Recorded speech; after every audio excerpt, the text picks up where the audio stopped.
காதலை பத்தி பேச போறோம். காதல் அப்படின்னு சொல்லும்போதே முன்னெல்லாம் காதலிக்கிறாங்க அப்படின்னு சொன்னாலே விரட்டி விரட்டி அடி செம்ம அடி விழுகும். அது மட்டும் இல்லாம காதல் தோல்வியில நிறைய பேர் வந்து சூசைட் பண்ணிப்பாங்க. காதல் அப்படின்னாலே ஒரு மாதிரி லவ்வா பண்ற நீ வா மவனேன்னு சொல்லிட்டு ஏரியாவுக்குள்ள இருக்கிறவங்களாம் சும்மா ஒரு பையன் நின்று பொண்ணுட்டு நின்று பேசினாலே பிடிச்சு கொடுத்துருவாங்க. இப்ப காதல் அப்படின்னு சொன்னா எல்லாருமே வரவேற்கிறாங்க. காதல் பண்றியா? காதலா? ஓகே. ஒருத்தருக்கு ஒருத்தர் பிடிச்சிருக்கா? மனசார பிடிச்சிருக்கா? ஜாதகமே சரியில்லைனாலும் பரவாயில்ல. உங்களுக்கு பிடிச்சிருக்கா? கடவுள் இருக்காரு அப்படின்னு சொல்லி கல்யாணம் பண்ணி வைக்க ஆரம்பிச்சுட்டாங்க. இந்த வருஷம் காதலர்களுக்கு, அதாவது லவ் பண்றவங்களுக்கெல்லாம் எப்படி இருக்கும் இந்த வருஷத்துல? சோ யார் யாருக்கெல்லாம் காதல் சக்சஸ் ஆகும்? ஃபர்ஸ்ட் நல்லதே பேசிருவோமே. அதாவது எந்த ராசிக்காரர்கள் எந்த ராசிக்காரர்களோட சேர்ந்தா நல்லது, எந்த ராசிக்காரர்களுக்குலாம் ரொம்ப சக்சஸ் ஆகும்? நிச்சயமாப்பா. அதாவது பொதுவாவே காதல் அப்படின்னு சொல்றது நீங்க சொன்ன மாரி உண்மைதான். ஏன்னா பல பேருக்கு வந்து புரியாத ஒரு விஷயமா இருந்தது. இதெல்லாம் பண்ணாலே தப்பு அப்படின்னு ஒரு பார்த்த காலகட்டம் போய், இன்னைக்கு வந்து பிள்ளைங்களுக்குள்ள ஒரு புரிதல் இருக்க மாட்டேன்னு பேரண்ட்டே வந்து கேட்குறாங்க.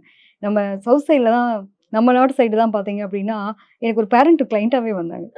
மேம் இங்க என் பொண்ணுக்கு இன்னும் லவ் பண்றதுக்கான ப்ரொபோசலே வரல.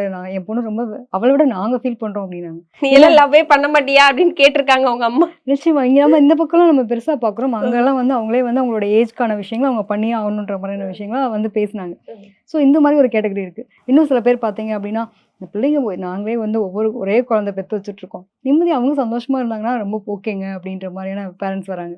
கல்யாணம் ஆனவங்களுக்குள்ளேயே பார்த்தீங்க அப்படின்னா, இந்த மிஸ் அண்டர்ஸ்டாண்டிங் அப்படிங்கிறதுல வந்துட்டு எத்தனையோ வருஷம் லவ் பண்ணோம். இப்போ வந்து எங்களுக்குள்ள ஒரு கருத்து வேறுபாடு அப்படின்னு வரக்கூடியவங்களும் இருக்காங்க. ஸோ இது ஓவராலா பார்க்கும்போது என்ன வேணா பணம் சம்பாரிச்சிடலாங்க.